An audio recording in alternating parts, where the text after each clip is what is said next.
Yarim tayyor sokil mahsulot berayotgan xonadonimiz ko'rishingiz mumkin qilingan ishlar bilan. Xudo xohlasa 20 kun bo'libdi, lekin arada dam olingan kunlar ham bor.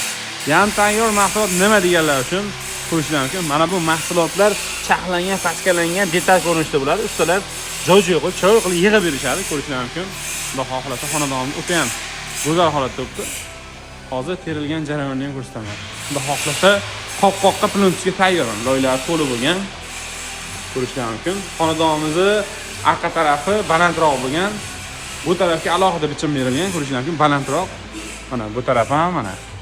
Va yarim tayyor mahsulot bo'lganiga nisbatan mana ustalar sifatini unutmasdan simlarni qo'yib, devorga betonga simlarni qoqib, xudo xohlasa o'ta go'zal holatda qilishyapti. Choklarini ko'rsatib bersam, chokini o'zim topalayapmanmi? Qani bu tarafda mana chok. Uni suv bo'lib, nam bo'lib turibdi.